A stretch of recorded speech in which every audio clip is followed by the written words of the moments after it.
Visite o nosso site tvcidade.org, mais um espaço para você interagir.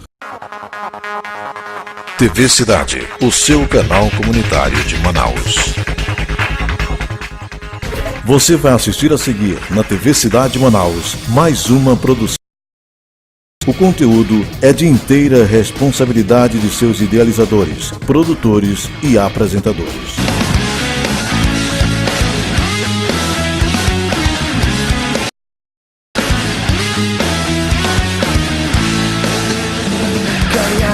Consolidar, discipular, enviar esse tem sido meu objetivo. E para isso eu tenho um motivo na palavra de Deus. 2 Reis 6, versículo de 1 a 7. E diz assim a Sagrada Escritura: os discípulos dos profetas disseram a Eliseu: como vês, o lugar onde nos reunimos contigo é pequeno demais para nós. Vamos ao Rio Jordão, onde cada um de nós poderá cortar um tronco para construir ali um lugar de reuniões. Eliseu disse: podem ir. Então um deles perguntou: não gostarias de ir com os teus servos? Sim, ele respondeu, e foi com eles. Foram ao Jordão e começaram a derrubar árvores.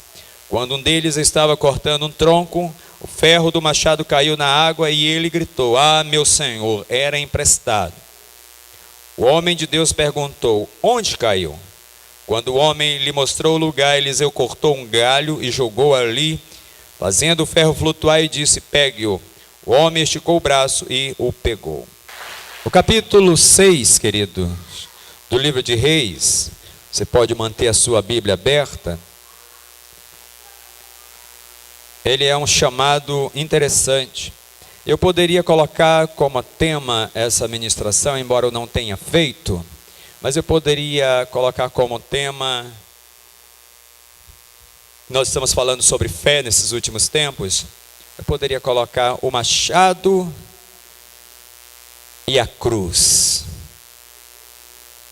O machado e a cruz. Quando eu menciono sobre o machado e a cruz, tem a ver, querido, com perdas, mas tem a ver também com restituição. O livro de Isaías fala que o povo é um povo que é roubado, saqueado, e ninguém pede por restituição. Note que muitas vezes nós queremos as coisas de Deus, nós queremos que Deus faça, mas ninguém pede restituição. O que normalmente a gente vê os crentes pedindo? Oração. Sim ou não? Você encontra alguém, aí a pessoa te encontra, e aí você diz bem assim: ora por mim. O livro de Isaías fala que o povo é roubado, saqueado, mas ninguém pede restituição. A restituição não é para pedir oração, é para pedir restituição daquilo que fora perdido. Eu desafio e duvido aqui quem não tenha perdido nada aqui na vida. Acredito que todos que aqui estão, comumente, em algum momento da sua vida, um momento muito lá atrás, um momento muito recente, tenha perdido algo. Seja um bem, seja, às vezes, na sua área financeira, perda, às vezes perde trabalho. Só que ninguém pede restituição.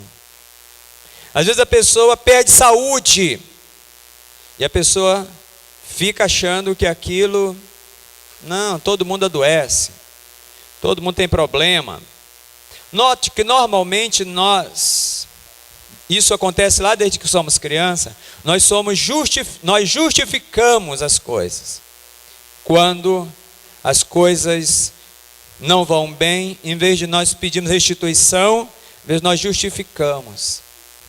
Amém? Baseado aqui, querido, nós começamos essa mensagem e eu iniciei escrevendo as seguintes palavras: a visão ampliada nos tira do conformismo, do que é pequeno para o macro. Agora o que me faz sair do que é pequeno para aquilo que é grande é a força da fé. Porque não adianta ver, saber, sem tomar atitude. Eu preciso de fé para sair, e fazer algo, eu preciso confiar para tomar a atitude certa. Não adianta eu apenas saber que Jesus foi para a cruz e que lá na cruz ele pagou todos os meus pecados e eu tenho direito da salvação através dele, nele. Não adianta eu apenas saber que lá na cruz também ele tomou todas as minhas dores, não tomou uma dor, mas ele tomou todas as minhas dores e todas as minhas enfermidades. Não adianta eu apenas saber o que diz em 2 Coríntios, no capítulo 4, que ele se fez pobre, a fim de que eu me tornasse rico nele. E não estou falando só de riqueza material, porque a pobreza não é apenas financeira, a pior pobreza é a mental. Quando falamos, querido, que temos todos os direitos no Senhor, apenas saber desse direito não muda em nada na minha vida. Eu preciso exercitar as coisas para poder elas serem reais em mim. Não adianta, por exemplo, eu ter milhares de dólares na minha conta. Não adianta se eu não usá-lo. Eu posso ter muito dinheiro, mas se eu não usar, vai servir para alguma coisa? Não. É a mesma coisa que eu não ter. Não adianta eu saber que eu tenho direito em Cristo Jesus. Não adianta eu saber o que é para mim fazer, na medida daquilo que Ele vai estabelecendo em mim. Não adianta eu saber. Eu tenho que exercitar.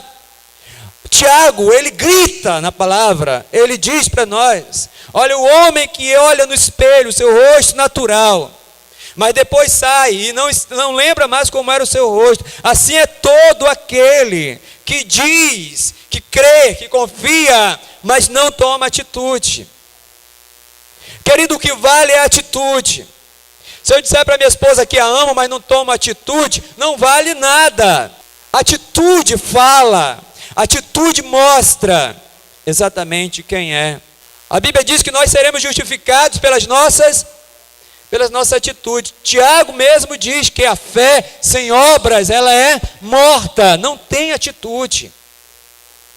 Agora, quando eu venho para o Velho Testamento, e o Velho Testamento, na verdade, ele aponta para o Novo Testamento, o Velho Testamento, ele está estabelecendo algo concreto, porque é um testamento, é algo que está dizendo que há direitos legais nesse testamento, a meu respeito e a seu respeito.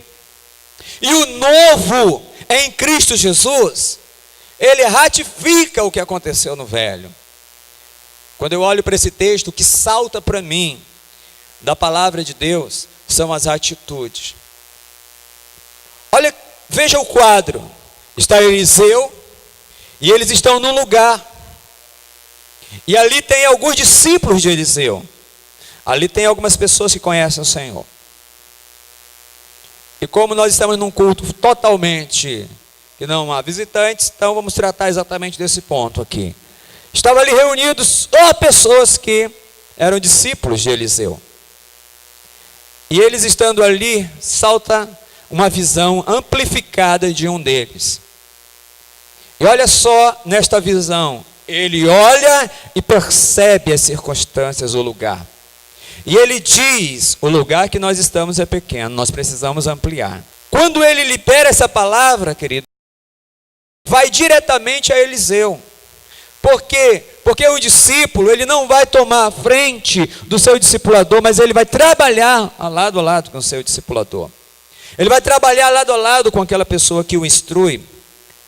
Então ele sai agora daquela visão pequena, e creio no meu coração que Eliseu estava dando oportunidade das pessoas verem, porque Eliseu era um homem de visão. Antes que chegássemos nesse texto, o capítulo anterior fala a respeito de um ataque em que Eliseu está com Geazi. E ali os homens vêm e cercam. E Geazi não tem a visão que Eliseu tem. E ele diz assim: fique calmo, porque os que estão conosco são maiores do que estão com ele. Ele era um homem que tinha visão longa, uma visão amplificada, Mas nesse momento nós olhamos aqui e não vemos ele tendo esta visão. Não porque ele não tinha, mas porque como um homem de Deus, ele estava permitindo que os seus discípulos começassem a ter essa visão. Eles começassem a buscar isso para a vida deles. Queridos, nós podemos passar aqui 1 ano, 2 anos, 10 anos, mas o que vai valer para você é se você começar a entender a palavra e você exercitar a palavra na sua vida.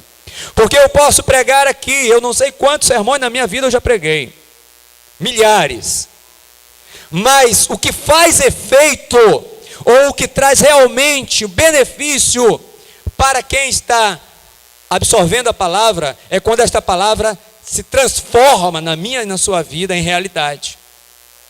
Quando eu exerço essa palavra, quando essa palavra ela está diretamente ligada agora com o que eu estou vivendo. Quando ele está aqui, queridos, ele está olhando e eles estão trabalhando. Em nenhum momento ele fala mais nada, porque muitas vezes ele já deve ter falado. Mas quando a palavra é compreendida, a visão, querido, que aquela oração que estava no coração de Eliseu, agora transforma os seus discípulos, e os seus discípulos agora começam a também ter a mesma visão. Isto é uma visão de discipulado correto. Porque não é mais o discipulador, mas é o discípulo que tem a visão clara. Porque note, querido, aqui o texto que a irmã trouxe há pouco tempo aqui, de Mateus, de Jesus, dizendo para os discípulos, dar de comer à multidão. Isto aqui é uma visão ampliada. Jesus já trabalhara com eles, já mostrou tudo o que devia ser feito. Eles já viram os milagres de Jesus. Jesus já mostrou para eles como as coisas devem ser feitas. Agora eles vêm e trazem um problema, e Jesus olha e diz bem assim: dê vocês de comer. Agora é vocês quem devem fazer. Eu estou trabalhando com vocês já há anos. Agora vocês começam a realizar. É vocês que começam a fazer agora. Quando eu olho aqui para Eliseu, Eliseu está na mesma expectativa. Então salta-se um deles e diz assim: meu pai. Em outras traduções dizem: meu pai, o lugar que nós estamos é pequeno. Nós precisamos ampliar este lugar. Este lugar precisa ser ampliado. Querido, agora olhe para mim, para a sua vida agora e diz o que precisa ser ampliado na sua vida. Muitas vezes nós queremos ouvir uma boa palavra. Ou nós vemos para o culto para ouvir uma boa palavra. Não, nós vemos para o culto para glorificar e exaltar o nome do Senhor. Agora, quando nós glorificamos o Senhor da palavra ministra ao nosso coração. Quando estamos aqui na expectativa de saber o que Deus vai fazer, Deus começa a dizer para mim e para você: amplie mais a tua vida agora comigo. Amplie a tua visão agora. Quanto tempo você já tem comigo? Quanto tempo você já anda comigo? A tua visão permanece a mesma? Ou pior, você adquiriu algum tipo de enfermidade nos olhos e a tua visão piorou agora? Porque as pessoas, querido, em vez de ter uma visão cada vez mais clara, na medida que o tempo vai passando, parece que a visão vai ficando turva. E começam agora a não enxergar mais direito. Porque do primeiro momento que aceitamos Jesus, que Jesus toca no nosso coração, a primeira coisa que Jesus faz é abrir nossos olhos. Porque a Bíblia diz que nós antes andávamos como cego, nós andávamos como ovelhas desgarradas. E ovelha, querido, é um animal míope. Ovelha é um animal que não consegue enxergar direito. É por isso que precisa do pastor completamente. É o único animal que não consegue viver sozinho, precisa de alguém para ser direcionado. Mas quando nós viemos ao Senhor, a primeira coisa que Ele tratou nas nossas vidas foi tirar a cegueira dos nossos olhos. Tirou a venda que estava atrapalhando que enxergássemos. Mas ao longo do tempo, essa visão continuou clara? Ou nós acabamos nos perdendo e essa visão começou a ficar de novo escurecida? E aí nós precisamos voltar para a cruz, para que possamos receber de novo libertação nos nossos olhos. Para que Jesus coloque a mão sobre nós de novo e libere a palavra: abre-te. Para que Ele possa dizer o efatá para a minha boca quando eu começo a adorar: abre-te. Porque senão Ele vai começar a dizer o que Ele disse no Salmo 115. Tem olhos e não veem, tem boca e não falam, pés e não andam, mãos mas não adoram, mais não apalpam, não fazem mais nada. Queridos, precisamos nos estar completamente libertos, senão a idolatria entra no nosso coração. A idolatria ela fica muito próximo da vida que vivíamos com a vida que vivemos hoje. E tudo aquilo que me afasta de Deus é idolatria. Tudo aquilo que me afasta de Deus é idolatria, porque toma o lugar de Deus. Sabe que eu acho muito interessante, querido, quando nós aceitamos Jesus? É que nosso desejo todo é de fazer a obra do Senhor completamente sem reserva. Você lembra do dia que você aceitou Jesus? E você lembra o teu coração como ficou naqueles primeiros momentos? O seu desejo de fazer a obra do Senhor, o seu desejo de ganhar o mundo inteiro para Jesus. A Bíblia diz que esse homem, quando ele está cortando e o machado cai, a Bíblia me chama a atenção uma coisa. Ele diz: ai, meu pai, perdi o machado e era emprestado, não era meu. Tome atenção para cá, o que eu vou lhes dizer. Quando nós estamos realizando, nós estamos buscando a palavra do Senhor, Deus concede a cada um de nós, dons. Deus nos concede capacidades individuais para trabalharmos no corpo. Porque a Bíblia diz que a igreja é um corpo vivo. Capítulo 12 do livro de 1 Coríntios diz que a igreja é um corpo vivo. O olho não pode dizer para o pé que não, ele não é importante. A mão não pode dizer para o ouvido que ela não é importante, que não é do corpo. Todos fazem parte, todos são necessários. Inclusive, o dedinho mindinho do seu pé, ele é muito importante. Você vai dizer, mas ele não é tão importante assim, ele é tão pequenininho. Tire ele daí para você ver se você anda direito. Deixa ele ficar apenas inflamado o cantinho dele para ver se você calça um sapato e anda. Todos são importantes, mas todos têm a sua participação específica no corpo. Quando nós olhamos para isso aqui, nós olhamos, querido, que esse homem está dizendo uma palavra, ele está dizendo, olha, era emprestado. Em outras palavras, ele está dizendo, o que eu estava fazendo não era meu. Eu estava agindo em outra área que não é a minha. Eu estava fazendo o que era do outro. Quantos aqui já viram pessoas fazendo coisas com outra parte do corpo, porque não tem um membro do corpo, na TV, em algum lugar? Quantos já viram isso aqui? Muitas vezes a pessoa não tem um braço, não tem uma mão, e ela acaba usando os pés para que possa cobrir o problema. Mas eu te digo, eu te pergunto na verdade, cobre 100%? Não, mas faz. Eu vi inclusive uma última vez que eu vi um rapaz que fazia desenhos lindos com o pé, do qual eu não conseguiria fazer jamais com as duas mãos, com a perfeição.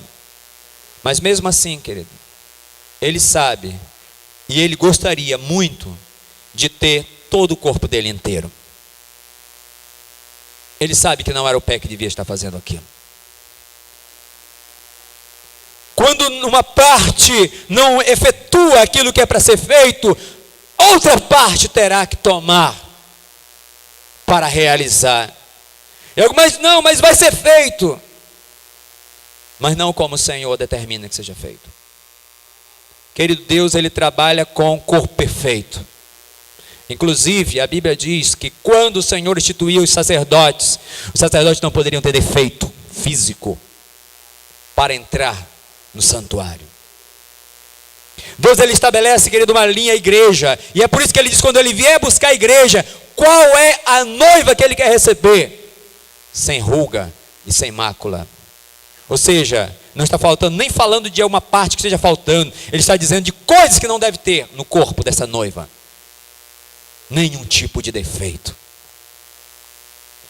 Mas o que me chama também a atenção, eu posso imaginar dentro dessa palavra e usufruir dessa palavra para a minha vida, é que este homem estava trabalhando com aquilo que não era dele, que era de outro.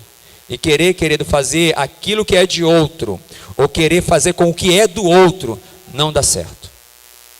Não adianta eu querer ter o do outro na minha vida. Eu tenho que realizar o que é meu e realizar bem feito, amém?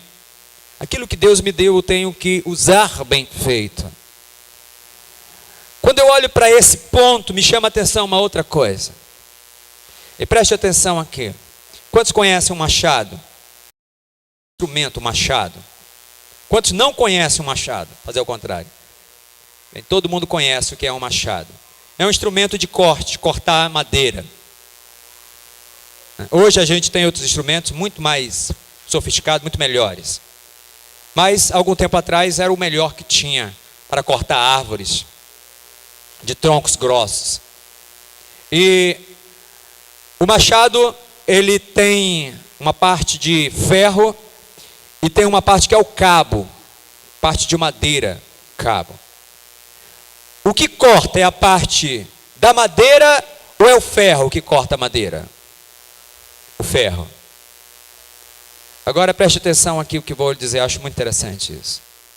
Quantas pessoas, querido, Deus concedeu unção para fazerem grandes coisas para Deus, coisas maravilhosas para Deus, um machado afiado para cortar e fazer grandes coisas no reino de Deus, levantar grandes altares para o reino de Deus, mas muitas vezes por querer usar o do outro, ou fazer o que é do outro, aquilo que Deus não me chamou, aquilo corre-se o risco de eu perder aquilo que Deus estabeleceu na minha vida. Mas preste atenção aqui, estou indo para o final dessa ministração. Quando aquele homem deixou cair o machado, ele reconheceu que o machado caiu. Queridos, não basta eu apenas querer continuar fazendo as coisas da minha forma, senão eu vou fazer apenas barulho, eu vou apenas aparecer para os homens, mas não vou aparecer para Deus. Aquele homem reconheceu que ele não tinha mais a unção na vida dele. Você está me entendendo, igreja? Aquele homem reconheceu que a unção havia perdido. Ele perdeu a unção. Deus não tirou a unção dele, ele perdeu a unção. É por isso que eu ouço o grito do salmista Davi, dizendo aqui, querido, quando ele está escrevendo os seus salmos, ele diz assim: Senhor, o Senhor pode tirar tudo de mim, o reino pode tirar tudo, tudo, mas nunca retire de mim o teu Espírito Santo. Não retire de mim o teu Espírito. Não retire de mim o teu Espírito. Não retires a unção da minha vida, senão eu não valho para mais nada nessa terra. Eu não vou valer nada nessa terra se o Senhor tirar a unção. Queridos, quando eu vejo esse homem aqui reconhecendo que ele perdeu a unção, ele vai direto lá no altar. E lá ele chama Eliseu e ele diz: meu pai, o machado caiu. E sabe o que Eliseu diz? Ele diz: venha cá, meu filho. Se a unção caiu da sua vida, se o machado caiu, só você sabe onde foi que caiu. Ele poderia ter perguntado das outras pessoas que estavam ao redor dele, com ele, e dito assim: ei, vocês que estavam com ele, quando o machado caiu? Ele disse para o homem onde foi que o machado caiu. Sabe por quê? Porque é eu que sei quando eu parei de adorar o Senhor. É eu que sei quando eu parei de fazer aquilo que eu devia estar fazendo no caminho do Senhor. É eu que sei a dificuldade que eu passei. É eu que sei o momento que eu deixei cair, que eu perdi a unção que devia estabelecer na minha vida. É eu que sei o momento em que eu parei de fazer a grande obra que eu estava fazendo. É eu que sei a dificuldade que eu passei. É eu que sei o momento da dificuldade da minha vida. É eu que sei aonde, qual foi o momento. É eu que sei. Quando eu sei, reconheço, quando eu reconheço que eu perdi, que eu não fui fiel, que disseram, que falaram alguma coisa de mim, que um problema veio, que eu não estava firme na rocha, como eu pensava que estava, que eu pensava que já era e não era, que eu já estava achando que a unção era minha mesmo, nunca foi, sempre foi do Senhor. Que a capacidade que eu pensei que era eu que tinha, nunca foi, sempre foi Ele na minha vida. É eu que sei o momento que eu fracassei, é eu que sei o momento que eu deslizei, é eu que sei o momento que eu pequei, é eu que sei o momento que eu esfriei, é eu que sei. E ele disse assim: mostre-me aonde foi que você deixou cair, aonde foi que aconteceu o problema, mostre quando foi, aonde foi, como foi, mostre-me. E aquele homem pega Eliseu e leva ele até a água. E quando eles chegam lá na água, ele diz: aqui meu pai, caiu aqui. Eu não sei exatamente, mas caiu aqui. O que me chama a atenção, querido, é que saber aonde caiu, reconhecer aonde caiu, tem que ser levado agora diante daquele que está estabelecido por Deus na minha vida, para que este possam colocar as mãos sobre mim. Este possa, porque a Bíblia diz que ela é estabelecida quando é estabelecido as mãos, impondo as mãos sobre ele, porque todos aqueles que foram comissionados, todas as pessoas que foram direcionadas, houve a imposição de mãos e foi colocado o óleo sobre a cabeça deles, para que pudesse ser estabelecida esta unção. Então quem estabeleceu, querido, é aquele que vai de novo renovar esta aliança na minha vida. Se eu perdi esta aliança, se eu perdi esta unção, se eu estou cortando apenas com a madeira. Quando aquele homem mostra, o que me chama a atenção, e agora eu quero te mostrar a cruz, porque todo o processo passa pela cruz. Não há nenhum processo de retorno que não comece pela cruz. Toda pessoa que pensa em retornar aos caminhos do Senhor, se tentar já entrar no átrio, não dá certo. Nunca dará certo. Preste atenção. Quando Moisés levanta o altar, a primeira coisa, a primeira entrada no pátio, o primeiro objeto que se via era o altar do holocausto, a cruz. Toda vez que eu errei, toda vez que eu pequei, toda vez que eu estava fora da vontade do Senhor, toda vez que eu estabeleci algo fora dos padrões da vontade de Deus, toda vez que eu pequei, toda vez que eu perdi aquilo que Deus estabeleceu na minha vida, o retorno começa pela cruz. A Bíblia diz que Eliseu pegou um galho de árvore, pegou um pedaço de madeira, e aqui veja, ele fez um ato profético, mas eu quero dizer que esse ato profético está apontando para a cruz, porque a cruz foi feita de madeira.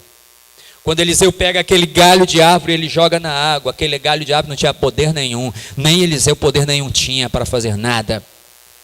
Mas ele experimentou um ato profético mostrando o sinal da cruz, dizendo exatamente qual era o lugar.